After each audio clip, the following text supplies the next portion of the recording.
In many cases all over the world, torture has always been known as something very painful and extreme.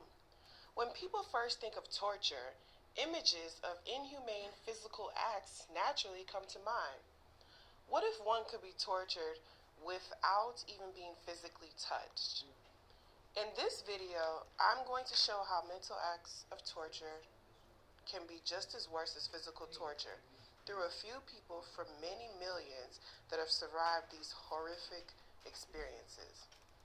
Dr. John Breeding, who is a psychologist, a professor, an author, and a patient human rights activist, tells us about the national definition of torture.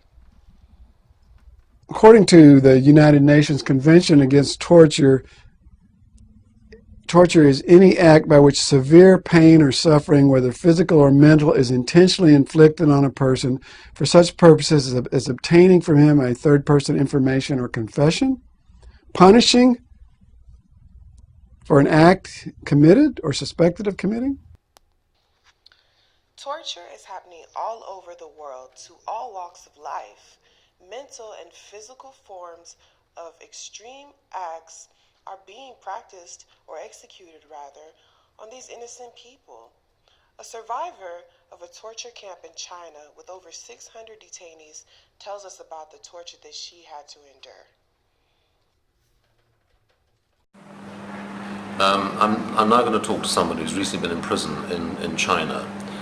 Tell me, where were you in prison? I was in the second female labor camp in Shandong province in China.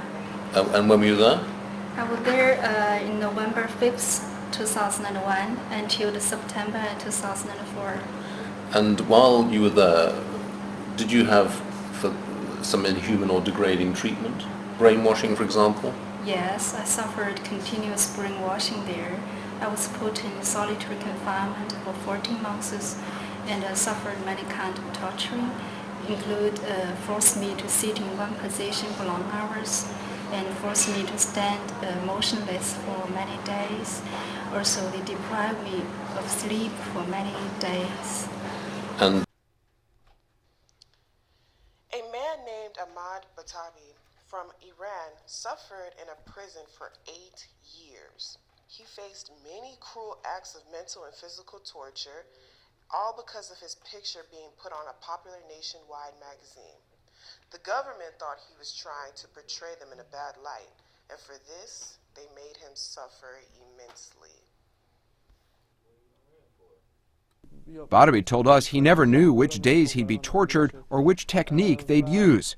Once, he says, they cut him and rubbed salt in his wounds. I hadn't slept for maybe 72 hours. I couldn't think clearly. I was drooling. I wanted to sleep, but they would slap me to keep me awake. In the final hours, when even the slapping wouldn't keep me up, they cut my arms and hands and put salt in my wounds so the burning would keep me awake. One day, he says, he heard his mother's voice outside his cell. He didn't know back then that it was just an audio tape. I would hear her voice and I would say, in this place where there's all this torture and all this pain, they've arrested my mother also? And maybe she's in the prison cell next to me or across from me. And of course, this really bothered me a lot. Human rights groups don't know how much torture takes place in Iran's prisons. But 3 years ago, Iran's judiciary did publicly admit that torture was used to extract confessions. Ahmed Badawi told us that several times during his torture, he wished he would die, and a few times he thought he was going to.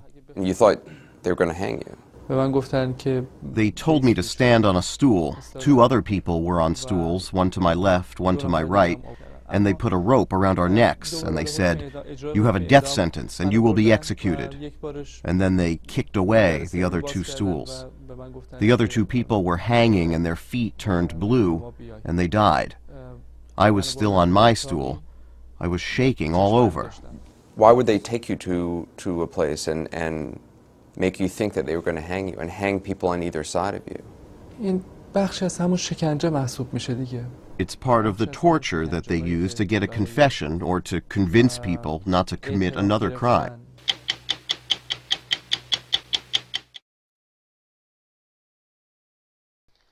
Throughout this video, we have heard from a few victims of torture exactly what they had to endure and survive through as far as mental and physical torture goes.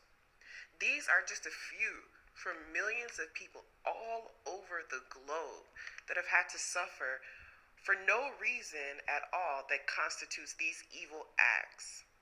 Torture is something that no one in this world should have to go through. Old or young, big or small, whatever race, no one should ever have to be tortured.